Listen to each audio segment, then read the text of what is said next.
Excellent. You please hang your coat and hat and we'll come on back. There you are, sir. Excellent. Alrighty. So, how are things? Very good, sir. Very good. And how are things at Mucky Duck? Wonderful, man. Let's take it on. Awesome. So Andy here is proprietor of our newest local bar and pub in High River. Andy is the proprietor of the Mucky Duck in High River. Fantastic place to go and sit, relax, listen to some live music. What is your signature drink? One of the best sellers is obviously the old fashioned. For the ladies, it's the Lady Nora, kind of more of a fruit juice based cocktail with some gin and so on and so forth. The ladies love that. So far, the men typically like the old fashioned, and I got a few other things in the works for the men. If you like a little bit of, if you like a little bit of burn in there, a little bit of suspense. I'm working on it.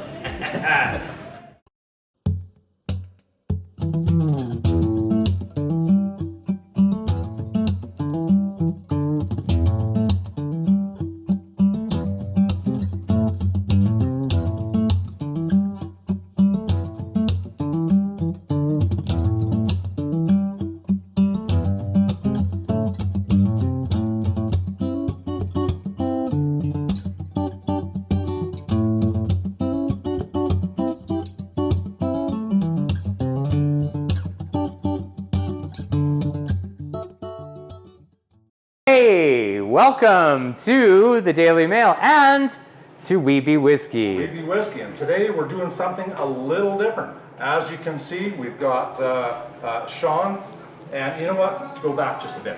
We've always told you that the Daily Mail is a working barbershop. We've never actually shown you though. SHAUN is a beard specialist, and with us today is our guest Andy from the Mucky Duck in High River, an Irish pub, and we're going to show you that SHAUN actually knows what he's doing with a pair of scissors, right? Or at least Andy hopes All he kinds does. of pressure here, kids. Alrighty. So what are we going to look at today? So today we have two interesting specimens in our show. The first one is a CARN MOR. This is a 11-year-old Scotch from the Craigellachie distillery. Craigellachie. But actually, so the CARN MOR is a rebottler, right? So it's an independent bottling of a Craigellachie whiskey. Now, I'm not exactly sure what the underlying spirit's age is, because this is bottled as 11 years. So I couldn't find any information on how long it was in PX sherry cask. So just to tell you a little bit about the whole process, as a rebottler, CARN MOR buys casks or a cask from a specific distillery, and in 2021 they had 47 releases under this CARN MOR strictly limited program. And so this one is the Craigellachie, and in this particular case they bought the underlying spirit, then they aged it in PX sherry casks for some unknown length of time to give it a different flavor than the original spirit. And where is the PX cask? That is coming from Spain, correct? Yeah, it's Pedro Jimenez wineries, I believe that's what it is. So yeah, but it's a sherry cask, so we should be able to tell very distinctly that there's an actual sherry note on this, both in the aroma and on the nose, right? As well as we should be also able to discern a little bit of dried fruit, right. some darkened caramel, a little bit of mocha, right, and some malt on the end of this as well. Right.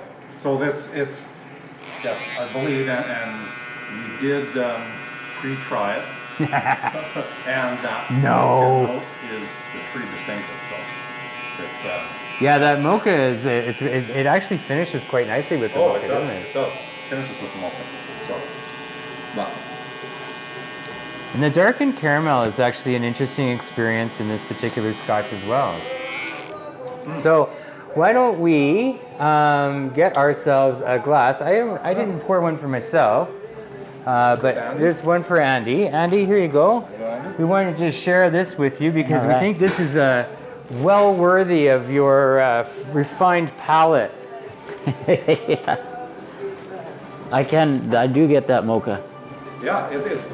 It's very prominent, and the sherry is very prominent. You guys keep on filming it when you stop. Yeah, And now that's a winner. Yeah, it comes in at 47.5 ABV. So again, the CARN MOR Strictly Limited series, they release all of it at 47.5. So where were we? We're talking about CARN MOR. Oh, I was going to pour myself a drink. That's what I was going to do. What you're going to do, right? Right. So that you could get in on this. Yes, because I definitely want to try this. And this is the bottle. Yeah. This is a beautiful bottle. We were saying that it was 47.5%. All of their releases in the Strictly Limited Exactly. Releases are all 47.5. Yes. And I think we explained a little bit about the Strictly Limited. It is, they buy casks from other distilleries, whether it's one cask or multiple casks, and they age it in different types of oak. In this particular case, PX Sherry. PX Sherry. Casks. There are, sorry, I just wanted to say there's only 1,282 bottles of this particular gem, and that makes it exceptionally limited. Exactly. So once this is gone, It's gone. Well, it's gone. It's never coming back. Not coming back. So, and that concept is actually rather interesting, because we kind of have two different things going on in the whiskey world, right? Exactly. We have, say, the Bunnahabhain 12s that you have in your bar, right? Yep. And that is released always, right? Yep. Decade after decade, the same thing. But then we take Ardbeg, which releases 3 times, maybe 4 times a year, and often starts with a committee release, which is exclusive to the Ardbeg committee, and then a general release, which is usually around 8,000 bottles or so. Right. So, but even Ardbeg has Ardbeg 10, which is always released, which is always, and the WeBeWhisky, which is a 5-year-old. WeBeWhisky on your bar, right? Ardbeg. We have an Ardbeg. Ardbeg, it's a 5-year-old, and I believe it's the WeBeWhisky, yeah. So I mean that's smoky in that. Have you actually, I assume you've sampled it? A very small amount. I don't do the smoke well. No. You No. don't like those smoky? Not peaty? the peaty, the smoky peat yet. Yeah. Not for me yet. No. Unless that's something I'll be able to develop down the road. Yeah. I'm not there yet. Not but there yet? no. And Sean is a fan of. I love it, man. Bring it on, man. Make it smokier and So that said, with the Ardbeg, we have a new Ardbeg coming out pretty soon too, right? Yeah. And that is the Hypernova. So, we've talked about, maybe I think on a previous show, we've talked about the Supernova, which is its predecessor. So the Hypernova should bring us even that much closer to the actual naked coal. Yes, to and get that you have to be a committee member to get it. And indeed, and we shall get it. Well, and we are committee members. We are committee members. So that means we're committed. Committed to that. We should be committed. Ardbeg universe. Exactly. Most definitely. Alrighty. So, without further ado, we should give this a taste, should we? Oh, I'm sorry. We've actually been drinking it all along here. We've been tasting it. Oh, it's just me that's falling behind. Okay, well, anyways, on the story of my nose, life. As Andy and I were talking about earlier, is that mocha note really comes through strong, even on the nose now. The sherry is there, very, very noticeable. Indeed. What are your impressions, Andy? The first thing I noticed was definitely the mocha. You know, when I give it a smell, not as prominent in the taste. It was that mocha comes through on the finish. Yeah, most definitely. Yeah. And toasted caramel up front, which I really like. And that, Yeah. what a lovely nose this is. And you can definitely get hints of that sherry as well. No, yeah, the toast, well, no. Yeah, but the mocha now on the finish. The finish is long. Yeah. And on the upper part of my palate, that mocha, that chocolate is just hanging in there. And right at the end is the malt. Yeah. Yeah. And you can just get that nice little malt at the end. No, it is. It's a wonderful experience. Absolutely. And that's what this is all about, right? Spiciness all across the palate, not so much on the sides like we've experienced with some of the other ones, right? Yeah. We noticed that spiciness just flows across the entire tongue. Yeah. And the nose is exceptional. Like, I mean, man, and that's something that we've noticed about a lot of the ones that we've showcased on this show, and that the nose is just deceptively amazing. And even though sometimes the tasting isn't it doesn't actually reach the pinnacle of the nose, but this one, I'd say this is very balanced all the way along. No, it is. And we'll try a little bit of water in it. Absolutely. Just to see. Just to give it a little bit of, to open it up a See bit. if it opens up.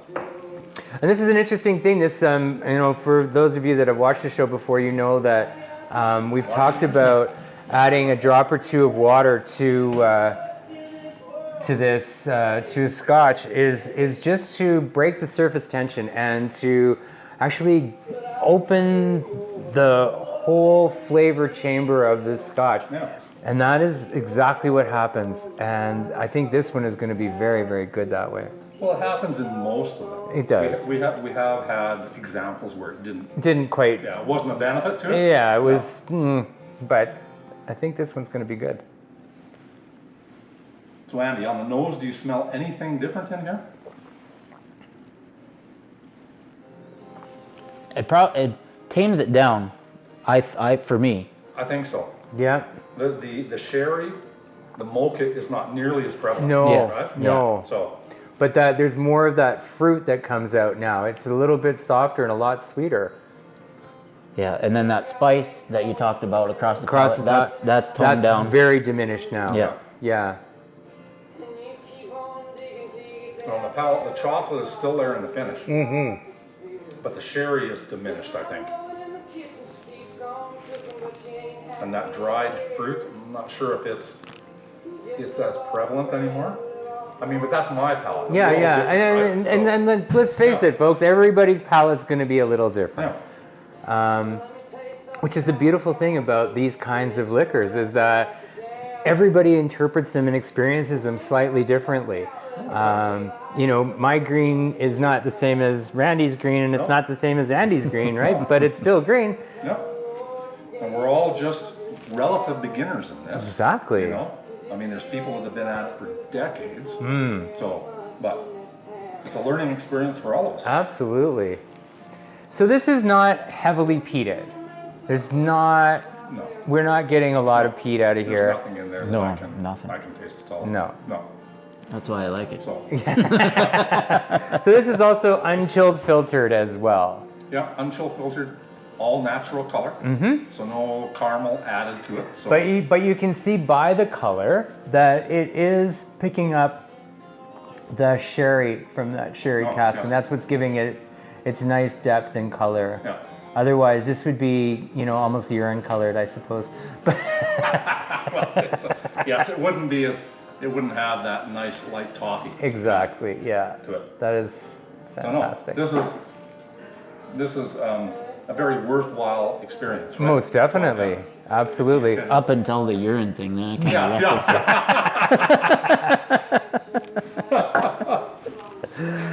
All right. So while we continue on with Andy's beard trim, I want to. So let's talk a little bit more about this lovely Scotch. Price-wise, it is in the $100 range, 100 Canadian, slightly over 100. So it shouldn't scare off any potential novices. That's one thing I really want to point out, is that, like if you're just looking for something different, This one is really, really good because A, it's limited. Right. So you're not going to find a lot of it around. You'll be able to share it with your friends and be able to say, talk, somewhat intelligently about it, because even though it's quite complex, it won't be around long for them to actually compare the notes in the liquor store. So that's kind of fun, right? But the other side of this is too that because it's affordable, it shouldn't scare anybody off. It's not like you're presented with $300, $400, $500. This is actually within a reasonable range. This one, very nice to enjoy, perhaps outside with with something going on. Not necessarily like if you're sitting around the smoker, where you want something a little bit more peaty, a little bit more bold to sort of complement the smokiness of that. But certainly just sitting outside, enjoying the sun, this is a lovely, lovely, nice, very nice little Scotch for that. It is. This is I would call this a twilight Scotch. Just watching the sunset with this one. And as we're coming up to spring, hopefully in Canada, or in Alberta anyways. Oh yeah, hopefully. We had snow last night a little bit. We were in Calgary and coming home about 11 o'clock, and it's just a blizzard going on. Absolutely. Crazy. But thank goodness there wasn't much of accumulation.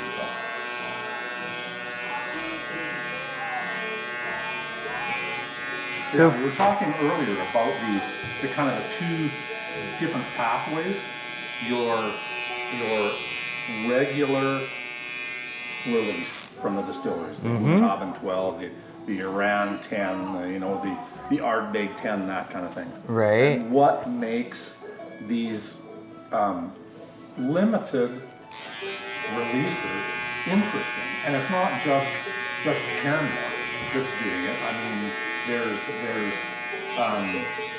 Willow Park Winery in Calgary, Kensington Wine Market.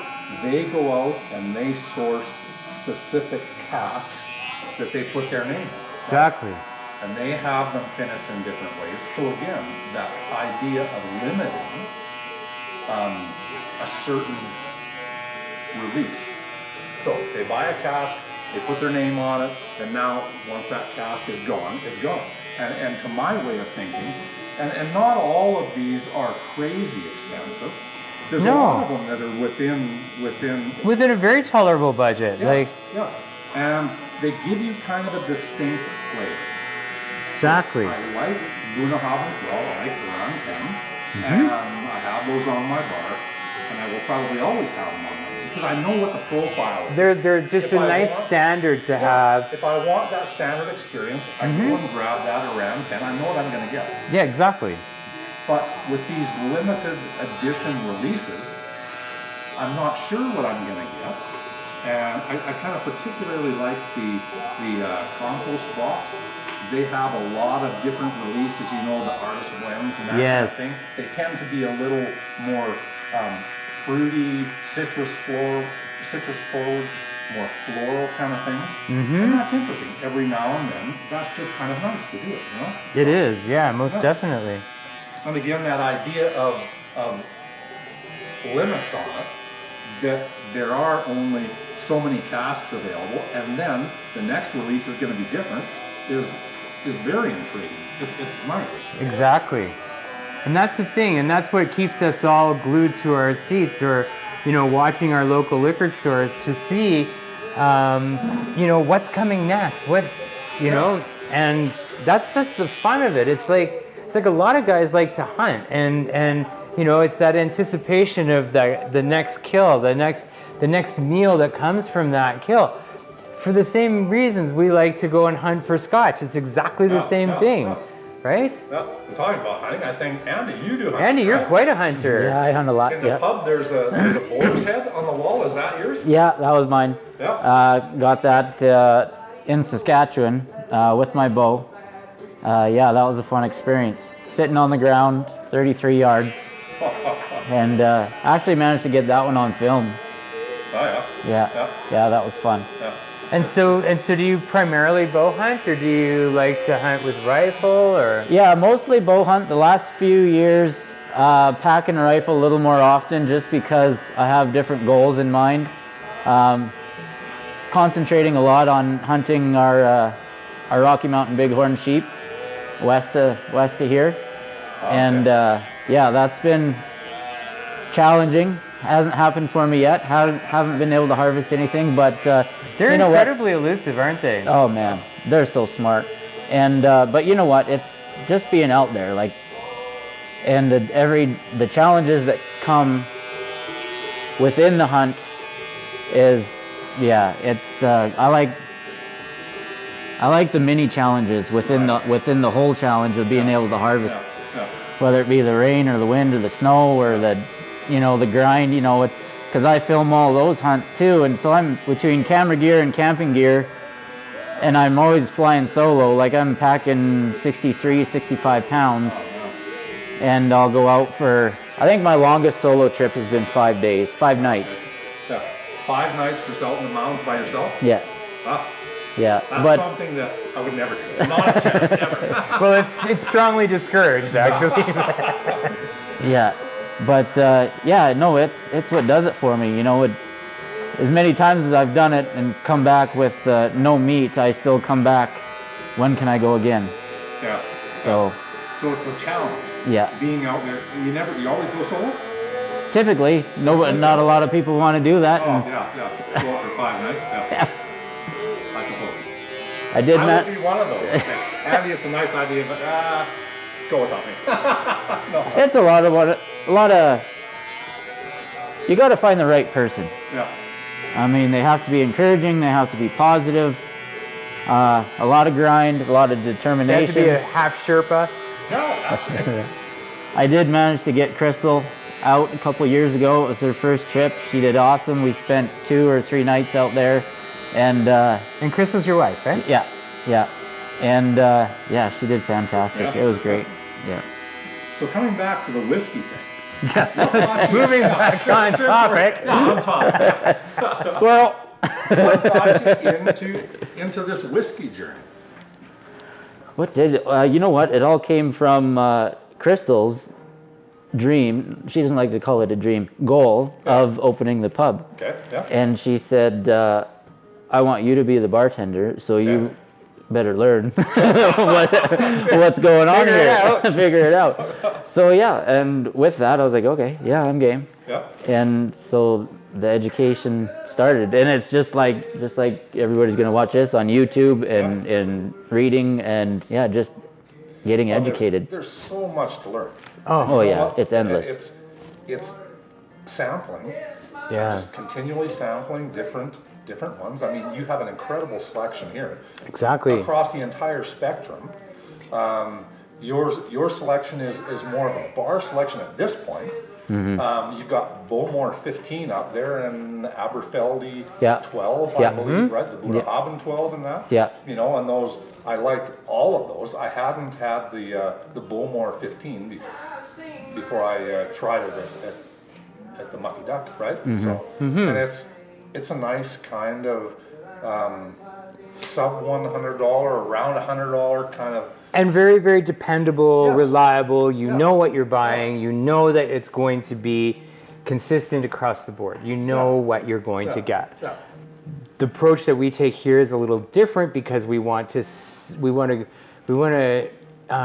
create an experience for people, and that's the big difference between what where we are with all this multitude of bourbons and multitude of scotches is that there's no one palate that will be satisfied by everything. We know that, right?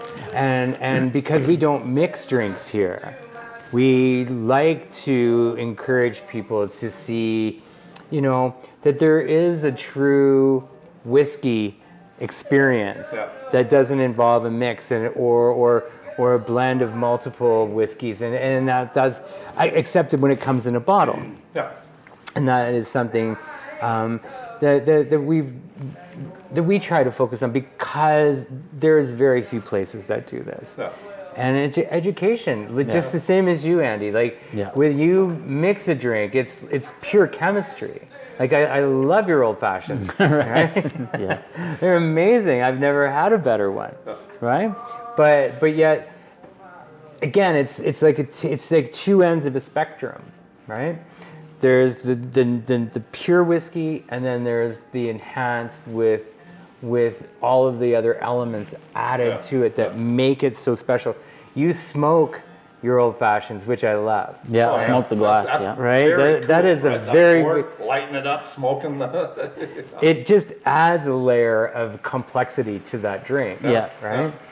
And do you get many people coming in, ordering just straight up shots, or not very much? Not very much. It's very limited, and you know, like you said, we try to change that over time with education. And as I get more educated with things, therefore I can relay that information accurately to others, and then being able to promote that, you know, whether, you know, in some way, shape, or form, to help, you know, spread the word and get people educated and really explain, as you've learned and I'm learning, you know, about the different notes and the different tastes and where you taste them and how you smell it and where you smell it and everything else, you know. And it's not the quantity, it's the quality. it's the quality of the Absolutely, spirit. That's right. 100%. developing a different type of appreciation for what you're taking in. That's- Yeah. It's a wonderful journey, and I'm sure we'll be on it for many more years. Oh, guaranteed. As long as my liver holds out.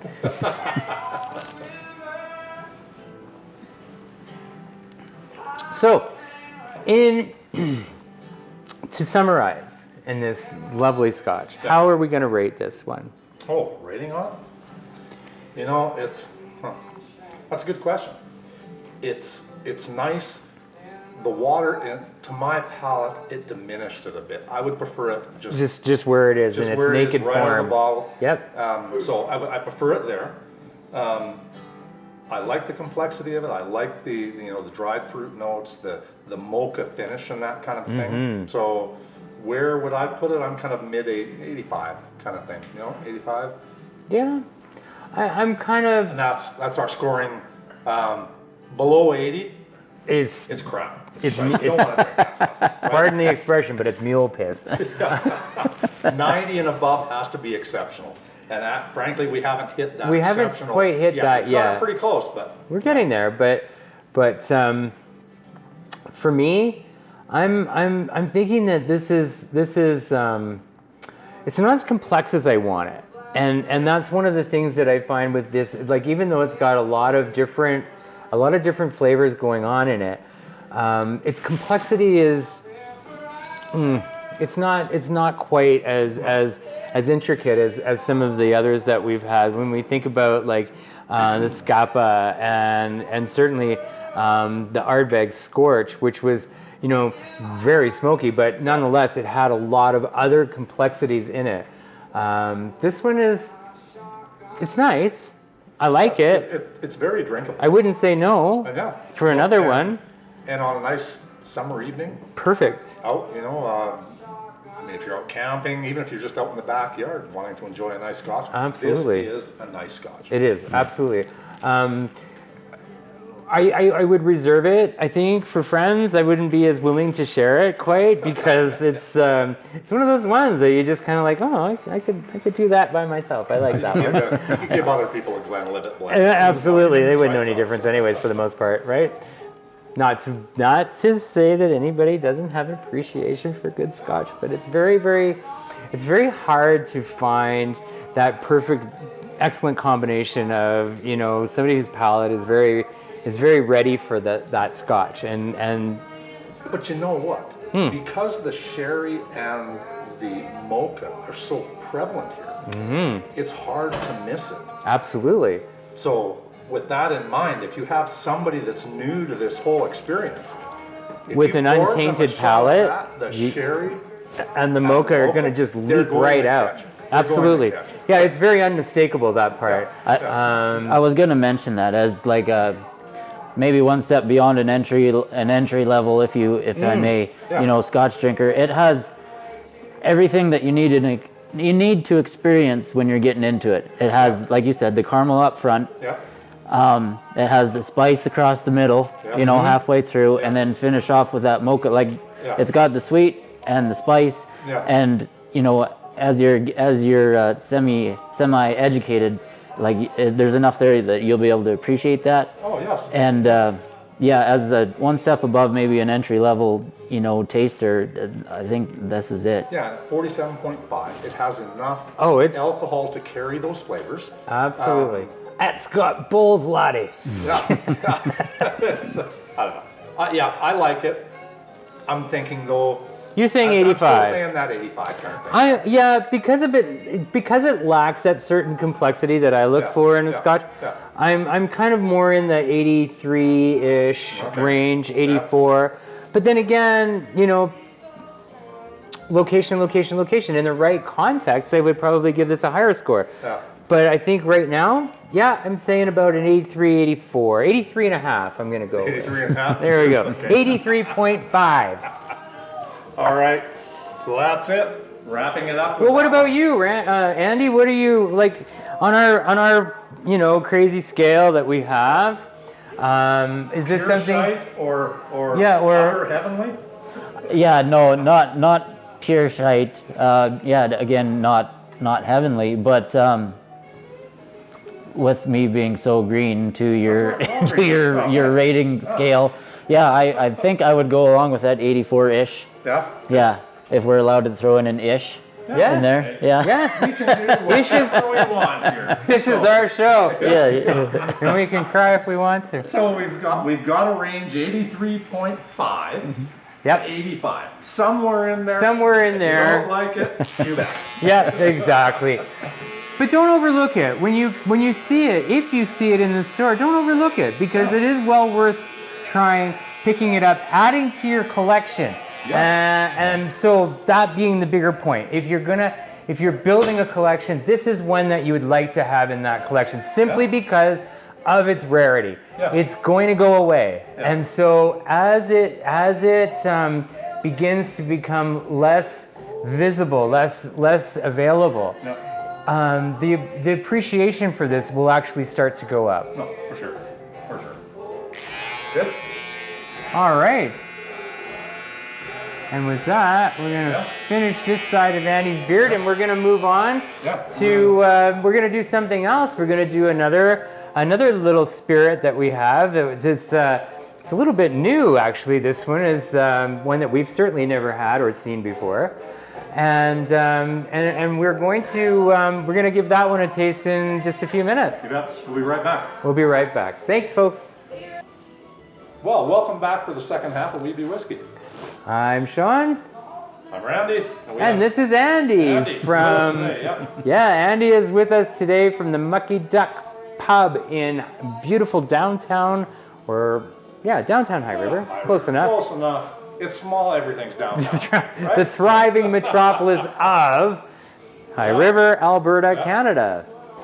So we're trying a Redline. This is a Redline bourbon. Now, this is not your Grandpappy's standard bourbon. This guy has got a little bit of heat to it. It's 58.5. 58.5%. So yeah, not your Grandpappy's standard bourbon. No. This ain't no Jim Beam. Anyway, That's as close to right out of the cask as you're gonna get. pretty right? close. There's absolutely, they've done nothing to adulterate this at all. No. So just looking here quickly at the legs, and there are beautiful long luscious legs. Look at that. You know, you can't see this, folks, but believe me, they are there. So this is made by the Redline Distillery. It is a cask strength bourbon. It is aged for a period and then a second aging in a custom barrel. The second barrel is assembled from 18-month air-dried wood and then toasted, not charred, as your normal bourbon would be. So toasted, not charred. And the difference between toasting and charring is the toasting tends to bring out a little more of the sweetness. Absolutely. Whereas the charring tends to bring out a lot more of the low notes in this in the bourbon. So again, it's a kind of a limited quantity. Very much so. Yeah, this particular one is barrel number 119, bottle 78. Of how many bottles? 1900 and something? Well, it doesn't say. Okay. Not here, but I didn't. Well, damn check them. to see. Yeah. it was barrel number 119. Barrel 119. Okay. Yeah. But again, so this is bourbon mash bill, like 71% corn. Yep. 71% corn, 21% rye, 4% barley. Yeah. Yeah. Which kind of surprised me that it had rye in it, you know. But Agreed. yeah. But on the nose, very, very sweet. Right? Oh, You get yeah. that corn sweetness coming out of it. Mmm. Man, you just want to dive into a whole pool of that, don't you? Oh. And we harp on this all the time, that bourbon is not as complex as Scotch, right? No. And yet, We found because some very nice. we found some very nice and what we would describe as somewhat complex bourbons. Yeah, we have. This might be just one of those. I don't know. I'm not sure it's all that complex. Right? At this point, just on the nose. You can tell this, you can definitely smell the sweetness in this. And Oh, it's, for sure. and there's nothing extra to this. There's nothing added. There's no caramel added. There's nothing extra with this, is there? Not that I know of, no. No. And it is a limited edition Mm-hmm. because it's a toasted barrel series, right? Yes. So it's the same mash bill, the same bourbon is their regular bourbon. Right. Now they just put it into the toasted barrel to try and give it that. Give it a little bit of extra oomph. Yeah.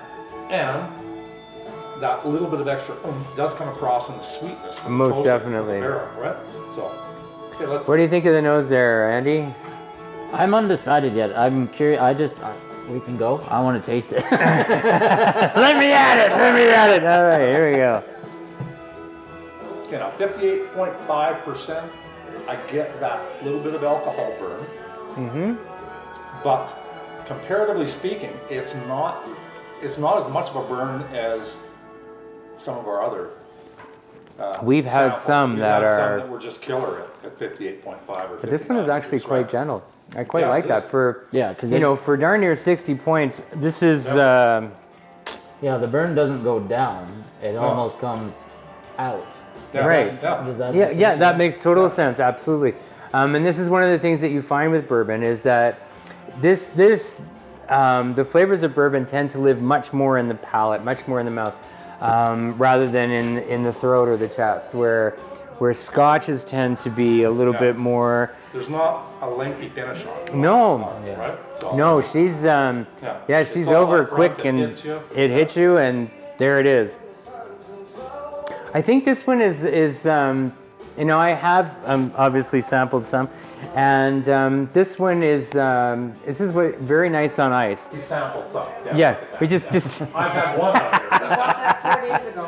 yeah, that's relatively new in the inventory, but as long as I can get it, I'm going to keep bringing it back because it is such a good bourbon. I really like this one. But talking about new in the inventory, this is a relatively new distiller. It is relatively It's new. like what, 2018 or something like that? Yeah, 2018. Yeah.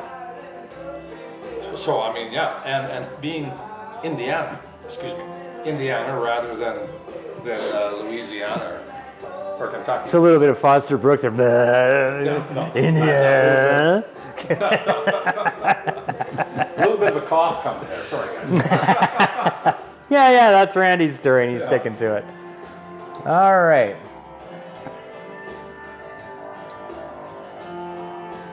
But as far as it's a nice, pleasant bourbon. I have to go back to previous bourbons that we've had. It is not as complex as Angel's Envy. No. It's 58.5%, the burn, that over-the-top alcohol isn't a real problem. No. You should throw some water in. Ah, all right. Hold on a minute. Before you do that, I just want to have another sip without that.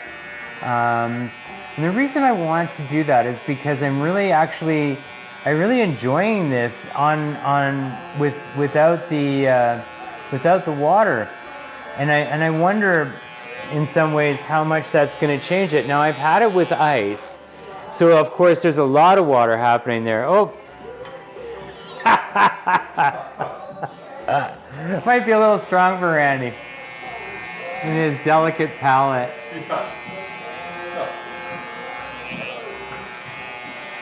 My delicate palate, it's just, that's all right. I can cut that little part out, but not on the live thing. Oh, and by the way, like and subscribe.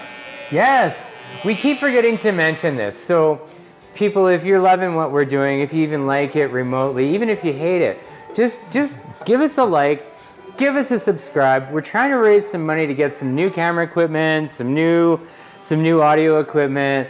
We want to make this as professional as we can. We'd love to be able to do more of these kinds of shows in different contexts for different things.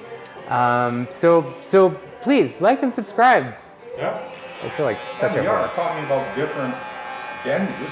We're going to show up one day randomly. We're just going to show up at the Mucky Duck. Yes. And we'll do a show from there. And we'll put Andy on the spot. Yeah. We're going to wander down to Bridgeland. Yeah, so that's something we need to talk about. So if you remember, in a couple of previous shows, we talked about Bridgeland's bourbon. Now that's a B-E-R-B-O-N. Yeah. This is a different kind of bourbon. I mean, it is phenomenal. We sent a bottle down to some friends in Atlanta, Georgia, and they went absolutely apey for this. They thought this was just unbelievably good. Certainly rivals any southern bourbon. I want to say that, but I don't want to take any focus off of Redline either. So let's go back to Redline and talk about. we just so excited about our our homegrown. There we are, Bridgeland Distillery. They're doing an amazing job down there. They are. With all of their whiskeys. Jacques and Daniel have created something that is quite unique for the whiskey market, and I certainly hope that they get a lot of distribution out there, because it's too good to keep under a bushel, and you need to kind of get that out there.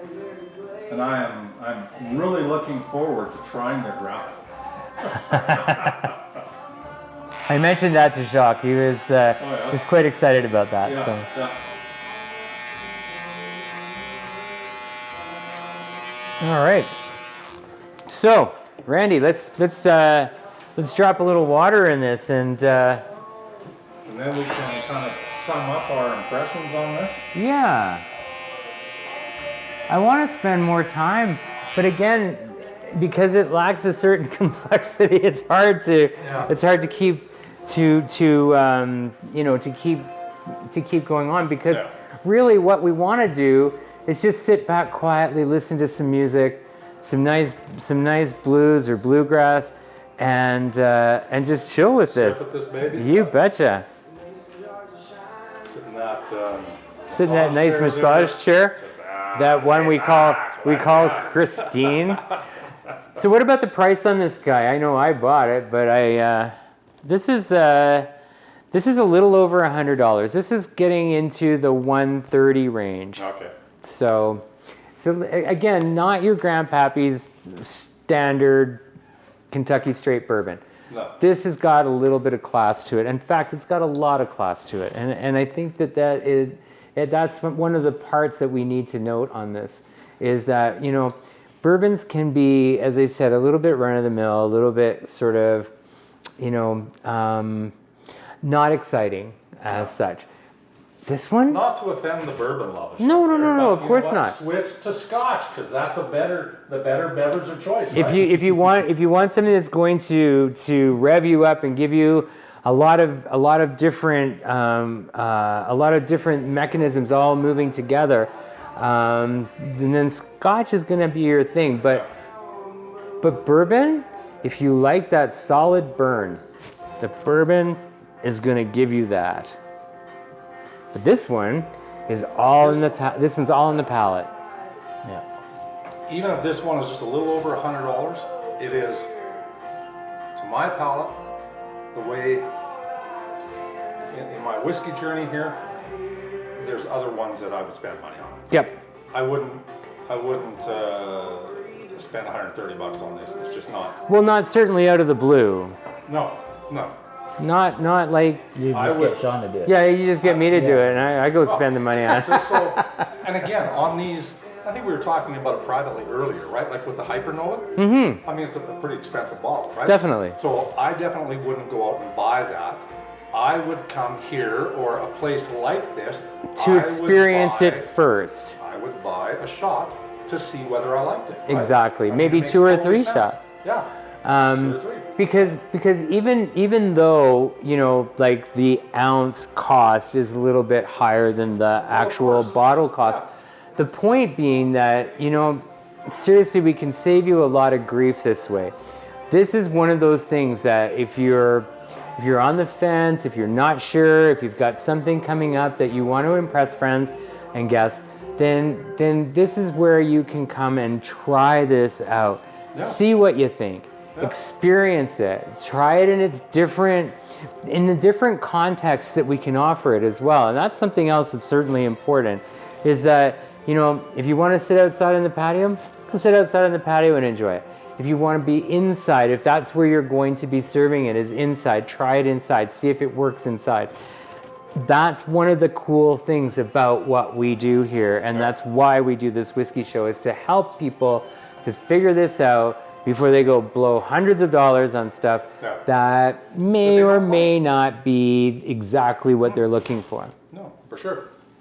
So it's, yes, much more cost effective.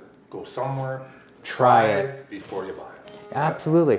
There's a multitude of bourbon bars and whiskey bars that you can go to and try this wherever you are, whether you're in the States or Canada, doesn't matter. Everywhere you'll find at some point a whiskey bar where you can actually experience something that you've never tried before, but you might want to try again. Yeah. Now, you were just over in Vietnam. I was. Were there any whiskey bars over there? I know they're kind of beverage of choice. There are. Beer, but. There are whiskey bars. We didn't go to any because they don't seem to have the rich selection that we have in Canada. So, there was no sense. There was no sense. No. But if you want cheap beer, tons of it. All kinds of cheap beer. All kinds of cheap beer. Really? Yeah. Because it's, like, let's face it, folks, like in Vietnam, it is 30, 35 degrees in the southern part of Vietnam on the regular. There are 2 seasons, hot and rain. And so in either case, it's still hot. And so you don't want to get too deeply embroiled in a stiff bourbon, but definitely a palate, a cold beer is going to definitely. But what's interesting, and I was just going to say this as a sidebar, what's very interesting is that beer is seldom chilled in Vietnam.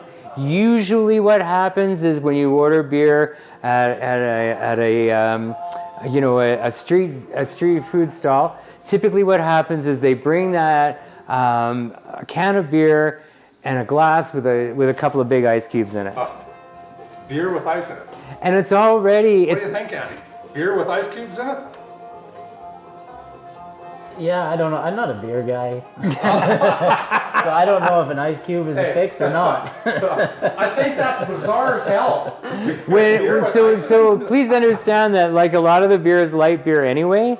And so when you add that ice, it obviously, over time makes it a little bit lighter. Even lighter. So very often what you see when you see a food stall, a street food stall, you often see guys sitting there and they'll have half a dozen beer cans under, they throw them under 35 degrees. Right. There you go.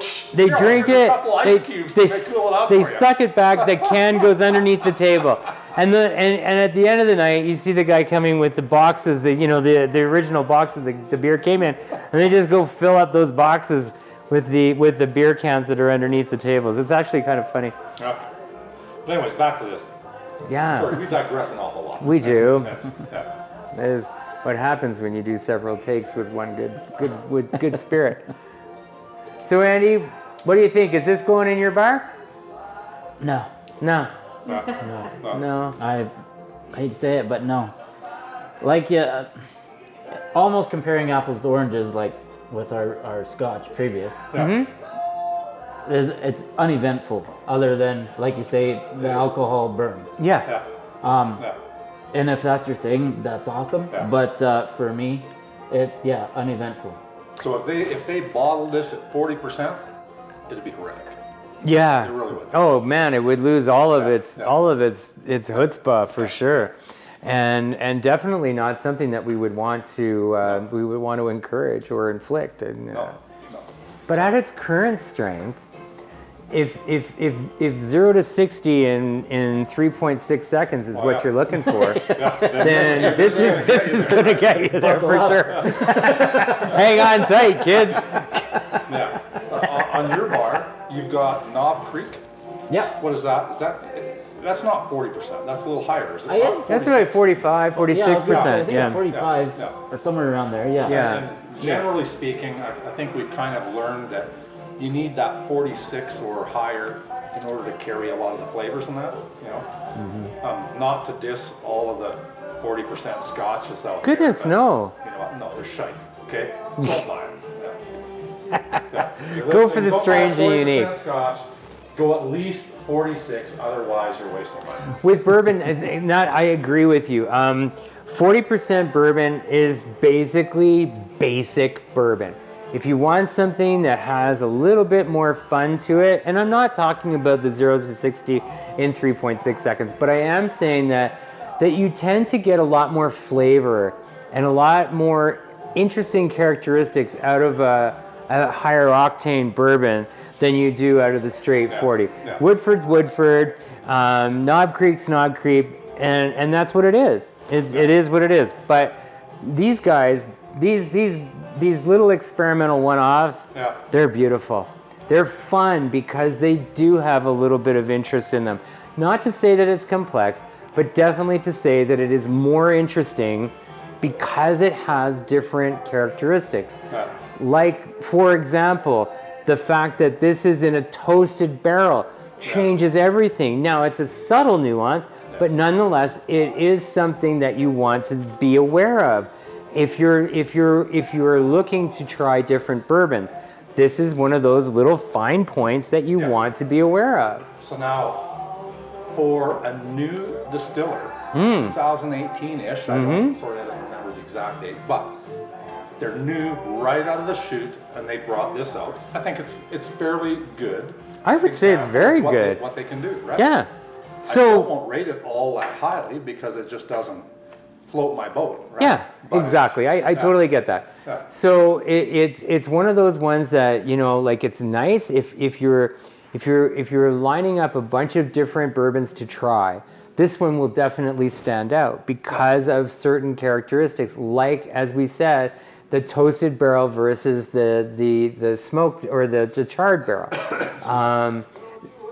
That is just one of those things. Like, when we talk about, like, Long Branch, for example, Matthew McConaughey's Long Branch, right? It's got a lot of hickory, and so there are hickory barrels that with charred hickory, that certainly changes everything. That gives it a different and very unique profile, right? And that's the fun part of bourbon. Bourbon itself, it's not complex. No.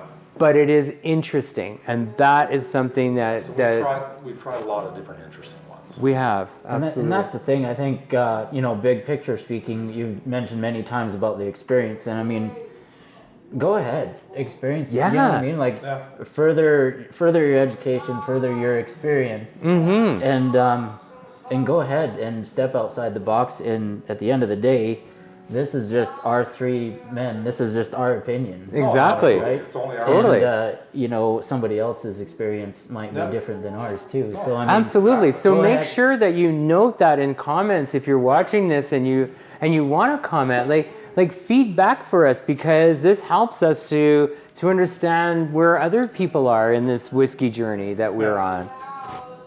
Exactly. Right? If you're bourbon lovers, then we've dissed you. Yeah, sorry, but tell us, give us shit, you know, make us aware. Tell us why we've dissed you. Yeah. Don't just say we dissed you. No, no. Scotch is still there. So now you guys have a trip coming up soon to Scotland, is that right? Yeah, 2024, we're going over to Scotland. 2024 to We're Scotland. going to get the Isle of Skye. We're going to do Edinburgh. We're going to stop in London for a few days. Fantastic. And then, while we're over there, we have to go to Ireland. Absolutely. And Dublin. Why Dublin?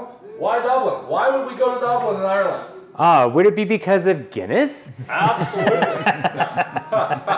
Yes. Well, So unlike a Big Mac all around the world tastes the same, Guinness apparently from Dublin does not taste quite the same as it does in North America. Yeah.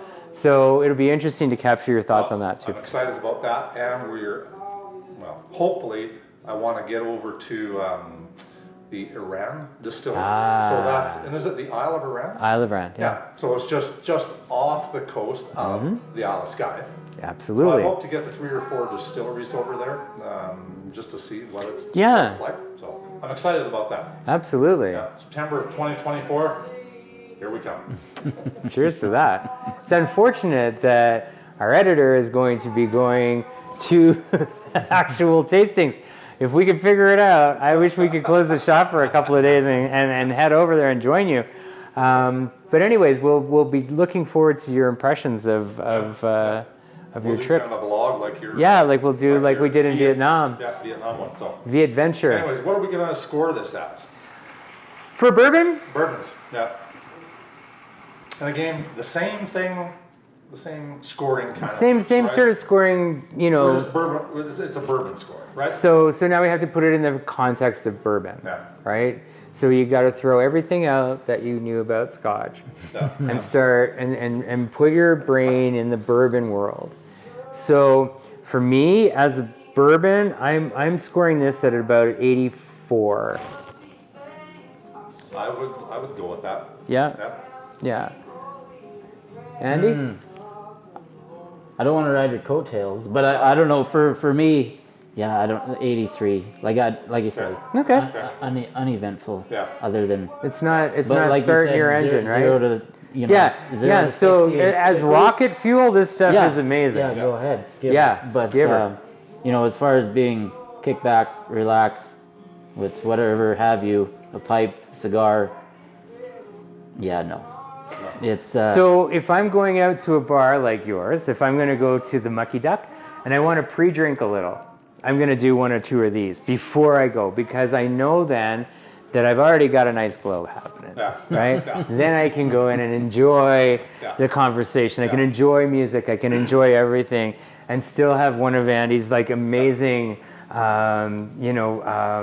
fashioned. old fashions. Or Yeah. Mucky Duck Caesar. I love Oh! those things. The Mucky Duck Caesar. Yeah. We're gonna have to get you back on and talk about those, because the Caesar is an art form anyway, which was all, by the way, invented in Canada. I just want to Yeah. say that. Yeah. Yeah. That is a Canadian drink, by the way. Yeah. And I love them. Yeah, we got a few cocktails going on the new menu. Working on a particular one right now. Gotta tweak it a little Okay. bit. Yeah. But once that's refined, it'll be going on the new menu as well. Yeah. I want to share with you the Cannonball too. That's another one that we yes. really have to talk about. I'd love to see you do that one, because it would be great. So the Cannonball is a Tyrconnell Irish whiskey, and it is specifically and only specifically Floating Barn Oh, from okay. High River Yeah. Brewery. Do right? you have floating bar? You do have Floating Barn. No, slightly different than that. We have the English Pale Ale Okay. Okay. style, Yeah, which yeah. essentially is our Mucky Duck Pale Yeah, Ale. yeah. So funny you talk about that. I did make a a cocktail, beer and bourbon Yeah. cocktail, Yeah. with a few other ingredients, and we call it the sneaky whiskey. Okay. It seems to be a hit. So yeah, it is pretty refreshing. Yeah. And your cocktail, the Cannonball you were The talking about? Cannonball is just so this is a little different because it's an Irish whiskey, which we don't typically blend with any kind of beer. But with this particular pale ale, this is an incredibly interesting drink. It is sweet, it is silky, and it just goes down oh so well. But Then it sneaks up on you. oh, and kicks you hard. Kicks you hard. But anyway, that's another show. Anyways, I think So- we've got this one in the bear. Ladies and gentlemen, please don't forget to like and subscribe to WeBeWhisky. We're on YouTube. We do these shows about once a month. So please give it a watch. Give it a try. Yeah. If nothing else, it'll bore you to tears and you'll go to sleep fast. So, Anyways, we're done. Thanks for coming, Andy. thanks for coming, Andy. Yeah, it's been Appreciate awesome. It's been a pleasure having you today. Appreciate it. We really enjoyed your company. And we're going to get back to finishing off your Yeah, beard. you bet. So that's it. Thanks a lot, guys. We'll talk to you later.